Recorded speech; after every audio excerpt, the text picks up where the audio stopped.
Son las 3 de la madrugada. No has puesto alarma. Nadie te ha llamado. No ha sonado un golpe en la puerta ni un coche en la calle.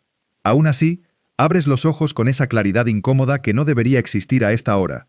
Miras al techo, después al reloj, y ahí vuelve a pasar lo mismo de anoche, y de la semana pasada, y de todas esas noches en las que juraste que era casualidad. Lo perturbador no es despertarte una vez. Lo perturbador es descubrir que tu cuerpo parece tener una cita fija con la madrugada.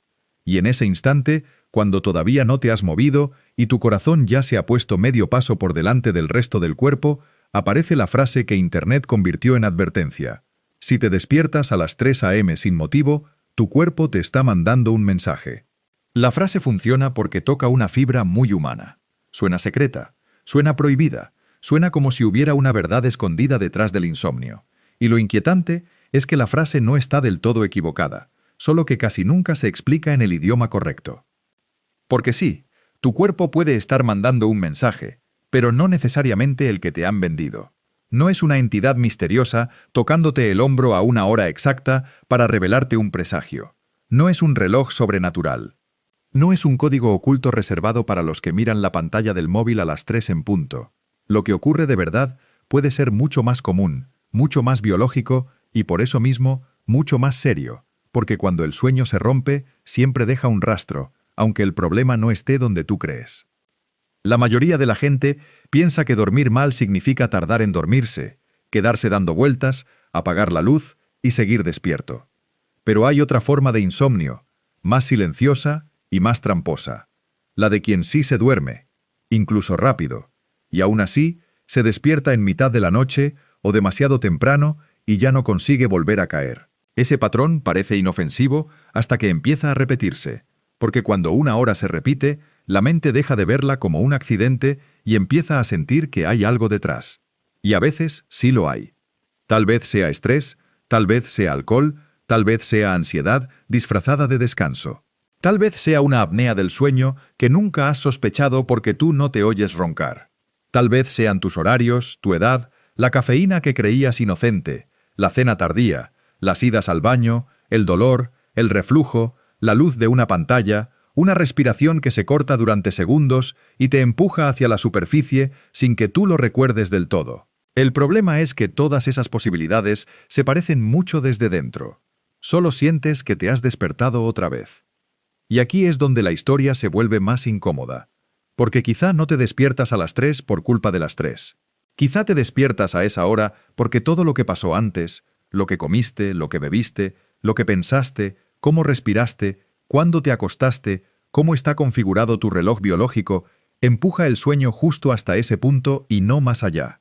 Esa es la parte que cambia por completo la pregunta. La cuestión no es por qué existe esa hora. La cuestión es por qué tu sistema la eligió como punto de ruptura. Si te quedas hasta el final, vas a entender por qué tanta gente siente que el despertar de madrugada tiene algo de ritual, aunque casi nunca tenga nada de mágico. Vas a ver qué diferencia hay entre un despertar nocturno normal y una señal de que tu sueño ya está fragmentado. Vas a reconocer cuándo el problema apunta a estrés, cuándo a horarios, cuándo a alcohol o cafeína, cuándo a un trastorno real como el insomnio crónico o la apnea del sueño, y por qué una misma hora puede repetirse durante días sin que eso signifique que tu cuerpo está obedeciendo un mito viral. También vas a descubrir algo que suele pasarse por alto. El mensaje no se lee solo en el reloj, se lee en el patrón, en si roncas, en si te levantas a orinar, en si amaneces con la boca seca, en si tienes dolor de cabeza, en si arrastras sueño durante el día, en si te acuestas cansado y aún así tu cuerpo no suelta el estado de alerta.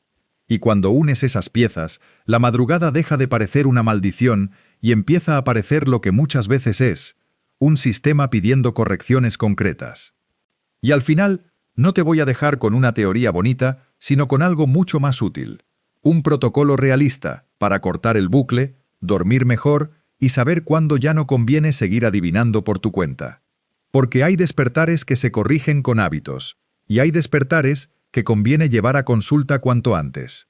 El problema es que, desde la cama, los dos se sienten exactamente igual. Por eso la diferencia importa. Lo primero que hay que romper es una idea falsa. Dormir no es apagar el cerebro durante 8 horas como quien apaga una lámpara.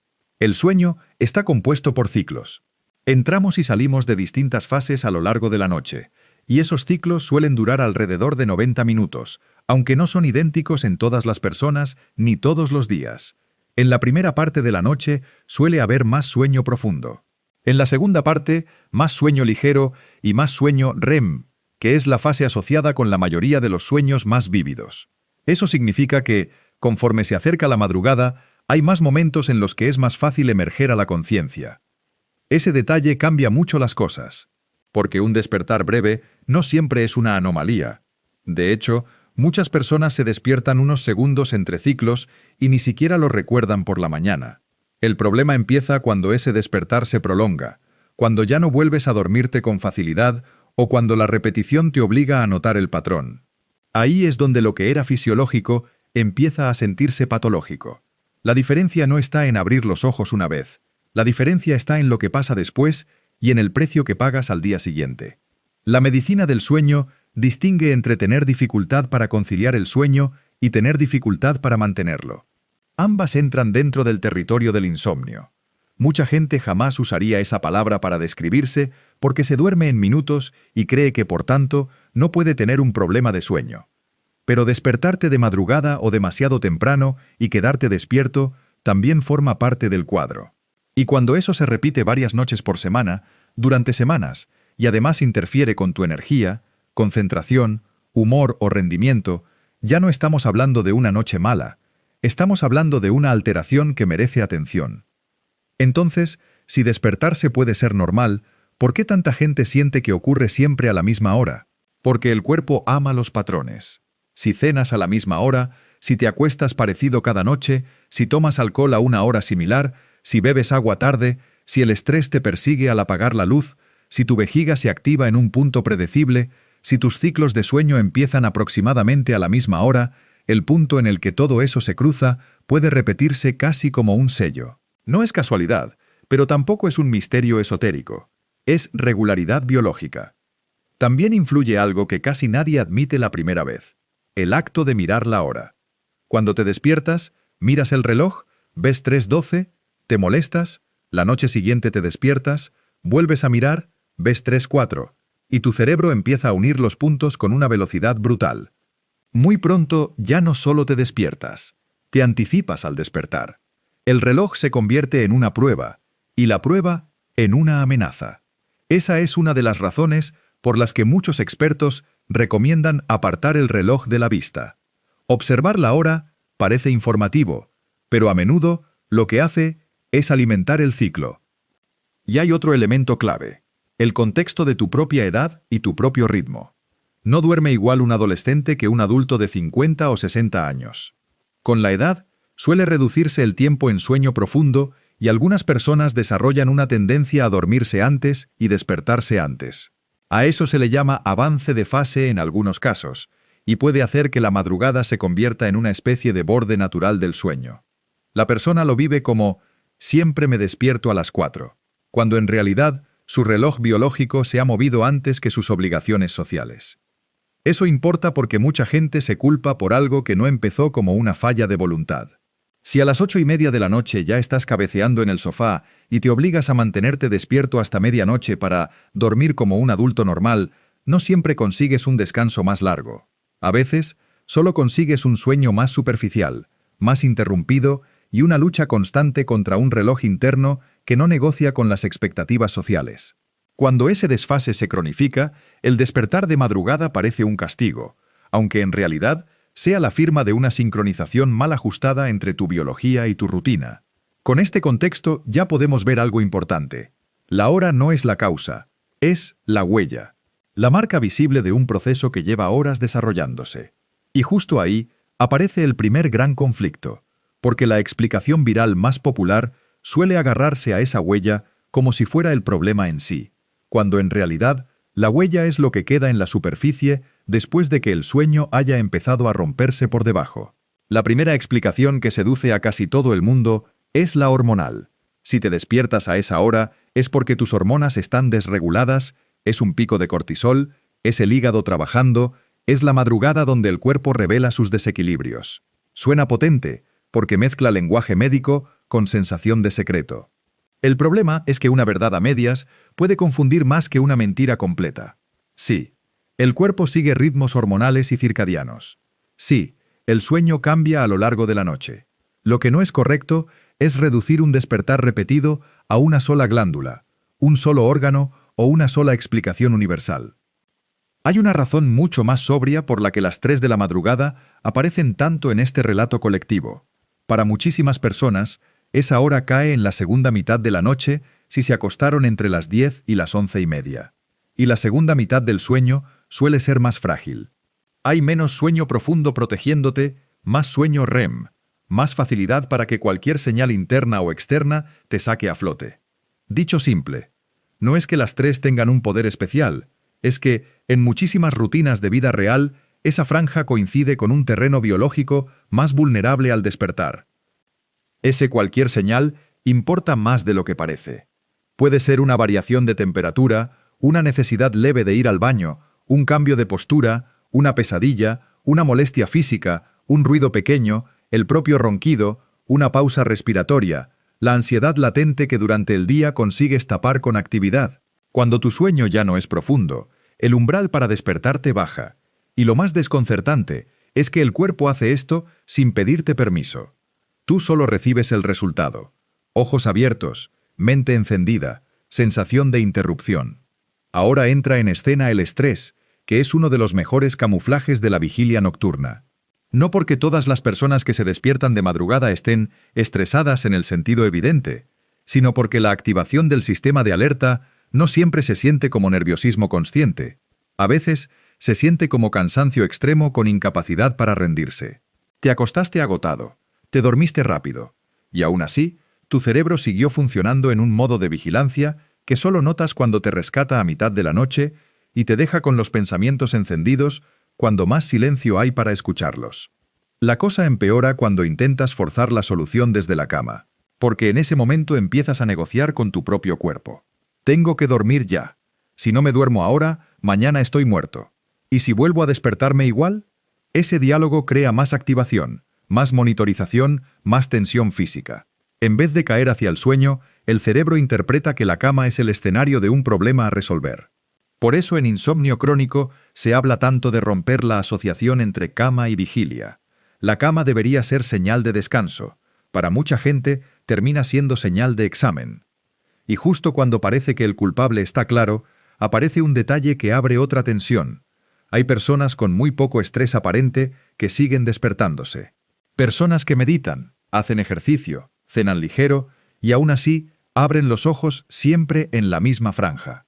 Ahí es donde entran los saboteadores silenciosos, los que no siempre se sienten como un problema mientras ocurren, pero dejan el sueño hecho trizas unas horas después. El primero es el alcohol. Muchísima gente jura que el alcohol le ayuda a dormir porque, en un sentido muy concreto, lo hace. Puede facilitar el inicio del sueño. El engaño está en la segunda mitad de la noche. Fuentes médicas llevan años advirtiendo que, aunque el alcohol dé sueño al principio, vuelve el descanso más ligero y aumenta la probabilidad de despertar más tarde. En otras palabras, lo que parece una ayuda al acostarte puede convertirse en el detonante del despertar de madrugada. Y cuanto más frecuente es ese patrón, más fácil es que la persona culpe a la hora y no a la copa. El segundo saboteador es la cafeína, que suele parecer inocente porque no se toma de noche. El problema es que sus efectos pueden durar muchas horas. Por eso las recomendaciones clínicas insisten tanto en limitarla desde la tarde o incluso desde el mediodía en personas sensibles. Si a eso le sumas nicotina, pantallas brillantes antes de dormir, cenas tardías, horarios irregulares y el simple hábito de llevar el cuerpo hasta el agotamiento en vez de llevarlo hacia la relajación, el resultado no es misterioso. Duermes, sí, pero no duermes blindado. Y cuando el sueño no está blindado, la madrugada encuentra la rendija. Hasta aquí el problema parece corregible, casi doméstico. Menos alcohol, menos cafeína, menos pantalla, más rutina. Y a veces es así. El problema es que no siempre basta. Hay despertares que persisten porque no nacen de un mal hábito, sino de un trastorno que está funcionando en segundo plano. El más traicionero de todos es la apnea del sueño, justamente porque mucha gente imagina que la apnea solo les pasa a otras personas, casi siempre hombres muy roncadores, y la realidad clínica es bastante más amplia y bastante más silenciosa de lo que sugiere el estereotipo. La apnea del sueño consiste, de forma simple, en pausas repetidas de la respiración o en obstrucciones parciales del flujo de aire mientras duermes. Tu cuerpo detecta que algo no va bien, tu cerebro genera un micro despertar para reabrir la vía respiratoria, y tú, muchas veces, ni te enteras de ese despertar. No recuerdas cada uno, lo que notas es el resultado acumulado: sueño fragmentado, cansancio, dificultad para concentrarte, irritabilidad, somnolencia diurna, sensación de no haber descansado. Y a veces, lo único que te delata por la noche es precisamente eso que parecía sin motivo: despertarte de madrugada una y otra vez. Las señales que suelen acompañar este cuadro son muy concretas: ronquidos fuertes o frecuentes, jadeos, pausas respiratorias observadas por otra persona, boca seca al despertar, dolor de cabeza por la mañana, levantarte a orinar varias veces, sueño poco reparador aunque hayas pasado suficientes horas en la cama. Las guías públicas de salud sobre apnea del sueño incluyen muchos de estos síntomas, y ahí está una de las trampas más importantes de la madrugada. Hay quien cree que se despierta para ir al baño, cuando en algunos casos ocurre al revés. Se despierta porque su sueño se ha interrumpido y solo entonces se da cuenta de la vejiga. Y no es la única causa oculta. El dolor crónico fragmenta el sueño. El reflujo puede aparecer con más fuerza por la noche y despertarte sin que identifiques de inmediato el motivo. El síndrome de piernas inquietas y los movimientos periódicos de las extremidades también rompen el descanso. La ansiedad y la depresión están fuertemente asociadas a dificultades para dormir o mantener el sueño. Algunos medicamentos, incluidos ciertos fármacos de venta libre para resfriado o alergia, pueden empeorar el descanso. Cuando pones todo esto junto, entiendes por qué la pregunta ¿por qué me despierto a las 3? Es mucho más compleja de lo que parece, porque esa hora puede ser la máscara común de problemas completamente distintos. Luego está el factor edad, que cambia el juego sin pedir permiso. A medida que envejecemos, el sueño tiende a volverse más ligero. Puede aparecer una tendencia a acostarse antes y despertarse antes. Algunas personas se sienten dormidas a las 8 o 9 de la noche y luego se frustran al abrir los ojos a las 4 de la mañana como si su cuerpo estuviera rebelándose, cuando en realidad el reloj biológico se ha adelantado. Si la persona lucha contra ese ritmo quedándose despierta artificialmente hasta tarde, no siempre gana más sueño. A veces solo gana más fragmentación y más sensación de fracaso. Los cambios hormonales también cuentan una historia propia. En menopausia, por ejemplo, los sofocos, los despertares y la peor calidad del sueño son un motivo de consulta muy frecuente. Durante el embarazo el sueño también suele deteriorarse por múltiples razones: incomodidad física, necesidad de orinar, reflujo, cambios respiratorios, ansiedad. Lo importante aquí es no convertir cada despertar en una narrativa única. Dos personas pueden mirar el reloj a las 3:18 y estar viviendo causas radicalmente distintas. Y si la causa es distinta, la solución también lo será. El trabajo por turnos, el jet lag y los horarios caóticos añaden otra capa todavía más perversa. Tu sistema circadiano necesita señales: luz, oscuridad, horarios de comida, actividad, hora de despertar. Cuando esas señales cambian constantemente, el cerebro pierde sincronía entre lo que el entorno le pide y lo que su reloj interno espera. Ahí aparecen despertares extraños, somnolencia en momentos absurdos, dificultad para mantener un sueño continuo. Mucha gente cree que se acostumbró a sus horarios rotativos, pero el cuerpo no siempre se adapta tan bien como la agenda obliga. Y ahora la tensión sube un nivel más, porque hay algo que une a casi todas estas causas. La repetición entrena al cerebro. Si durante semanas tu sueño se rompe en una misma franja, tu sistema aprende ese patrón. Aprende a anticiparlo.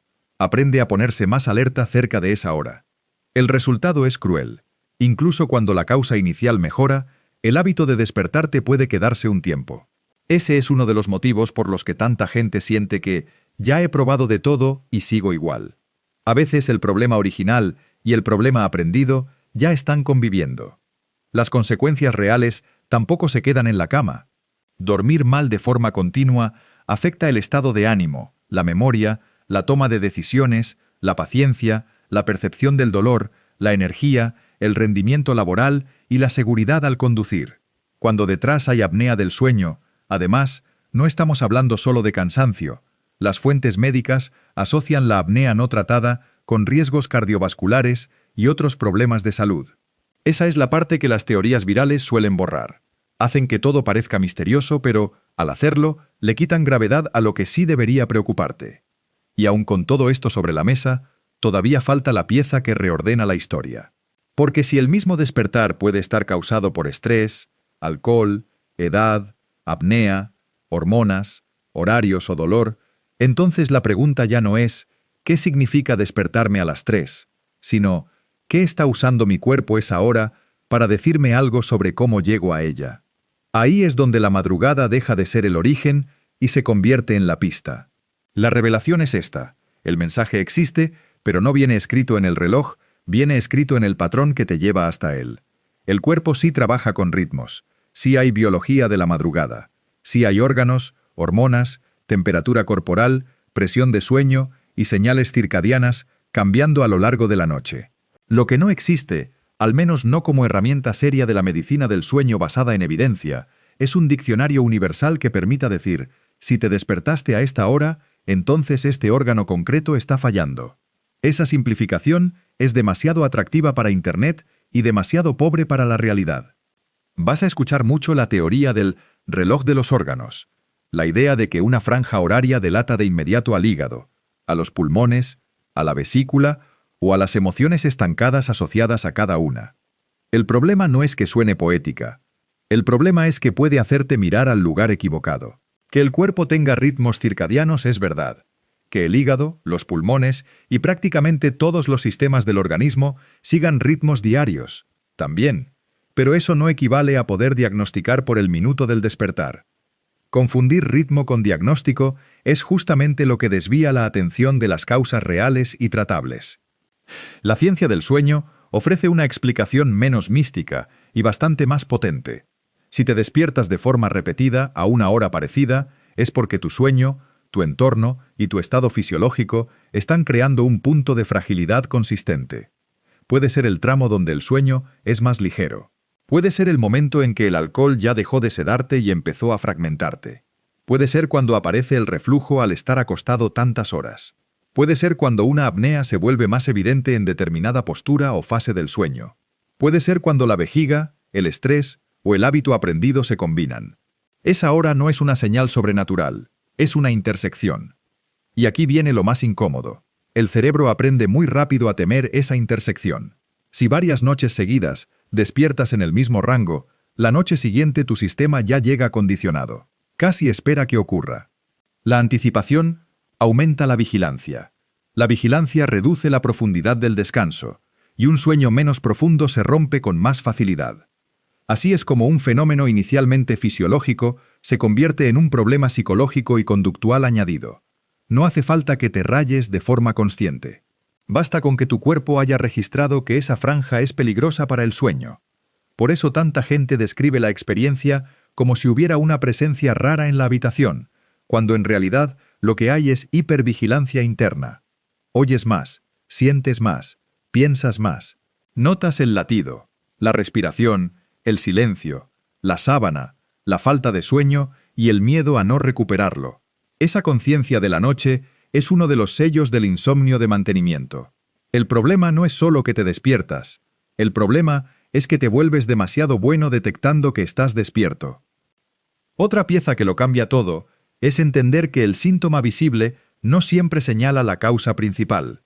Levantarte a orinar puede ser por beber tarde, sí, pero también puede coexistir con apnea o sueño fragmentado. Despertarte por ansiedad puede tener detrás cafeína, horarios erráticos o incluso un trastorno respiratorio que te deja el sistema nervioso permanentemente activado. Roncar puede parecer una anécdota doméstica hasta que descubres que llevas años sin un sueño continuo. El cuerpo no siempre apunta con el dedo al problema real.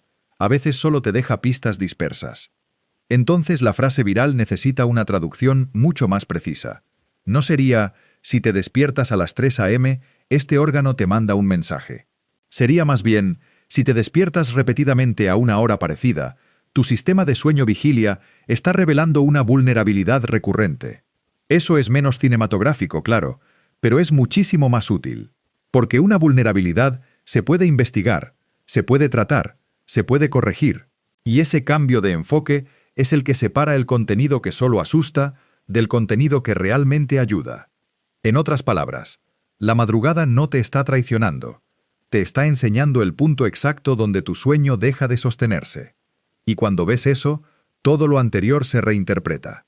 Ya no se trata de sobrevivir a las 3. Se trata de entender qué entrenó a tu cuerpo para caerse justo ahí. La resolución empieza con una idea que da menos miedo y más control. Despertarte alguna noche no significa que tengas una enfermedad. Incluso despertarte alguna temporada durante más de una noche no siempre significa un trastorno grave. El punto de inflexión aparece cuando el patrón se vuelve frecuente, cuando interfiere con tu vida diurna o cuando se acompaña de señales como ronquidos, jadeos, pausas respiratorias, somnolencia marcada, dolor de cabeza matutino, irritabilidad, despertares para orinar varias veces o incapacidad persistente para volver a dormir. Ahí dejar de adivinar ya es parte de la solución. Lo primero que conviene ordenar es la hora de despertar, no solo la hora de acostarte.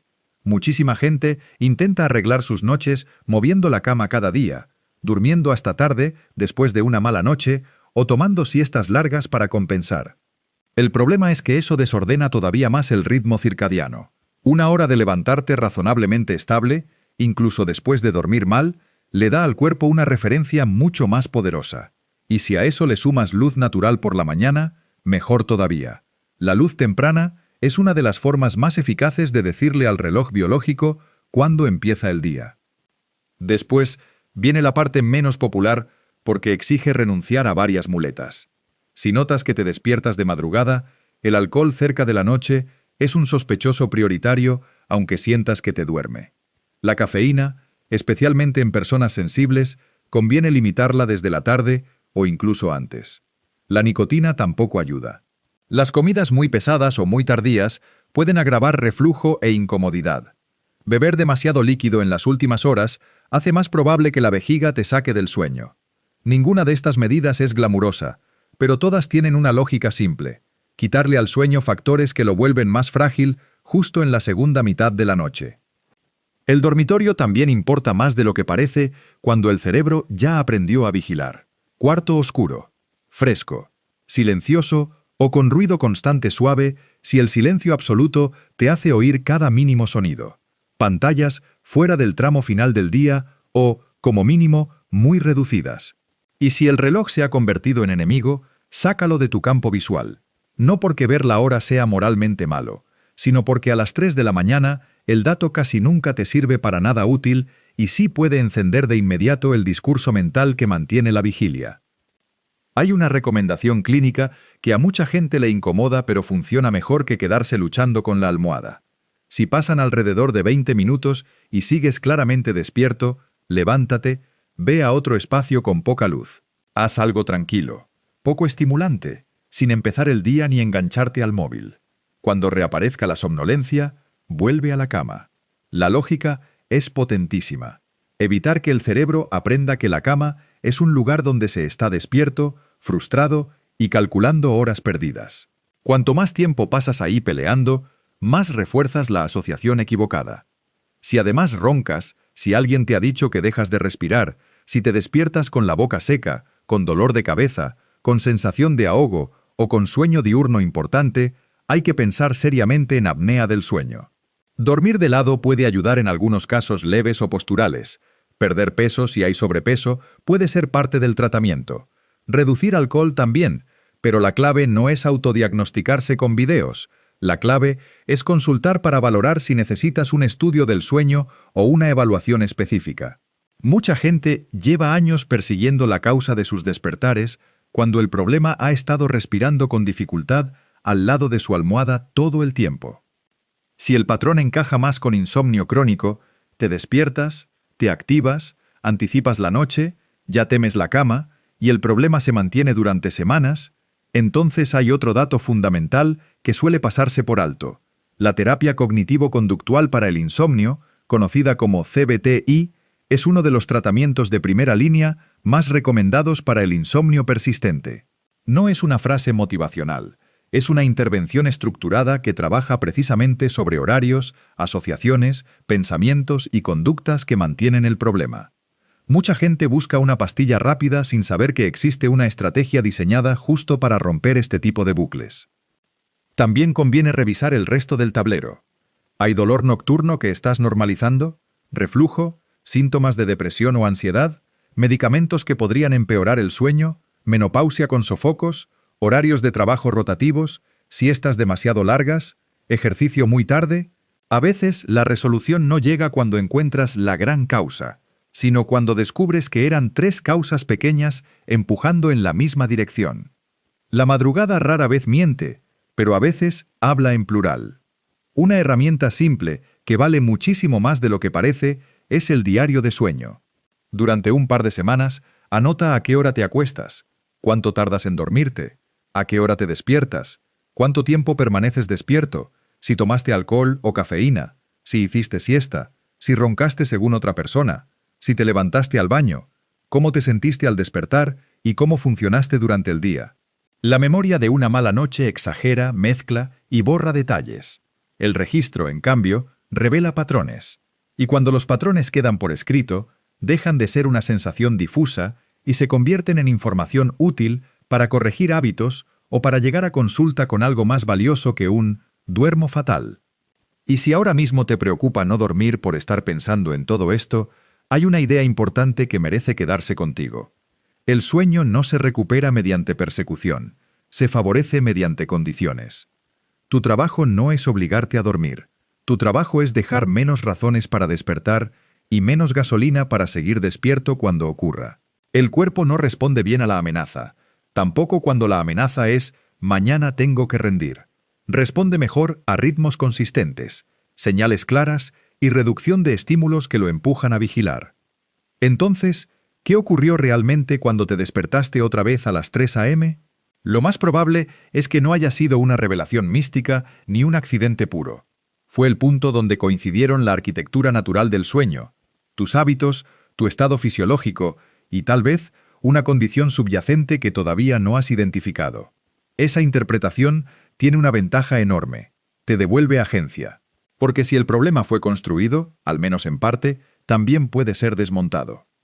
Hay una lección más grande escondida en todo esto. El cuerpo casi nunca señala el problema donde más nos impresiona mirarlo. No avisa con un titular luminoso. A veces solo te deja una marca repetida en el reloj. Y si no entiendes ese lenguaje, es fácil convertir la huella en superstición. Pero cuando aprendes a leer patrones, esa misma hora deja de ser una amenaza y se vuelve una pista extraordinariamente concreta sobre cómo estás viviendo, durmiendo, respirando y llegando al final de tu noche. Por eso la verdadera pregunta no es ¿qué significa espiritualmente despertarme a las 3 a.m., sino ¿qué se repite tanto en mi cuerpo y en mi rutina como para que el sueño se rompa siempre aquí? Esa pregunta da menos titulares, pero da mejores respuestas.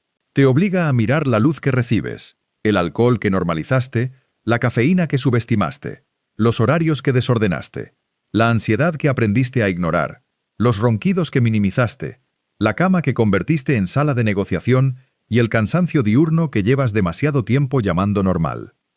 La madrugada no es un tribunal, es un espejo. Si devuelve siempre la misma hora, no lo hace para castigarte, sino para mostrarte que los sistemas biológicos aprenden, se adaptan y también se desajustan con una precisión impresionante. Lo peligroso no es que el cuerpo te mande un mensaje.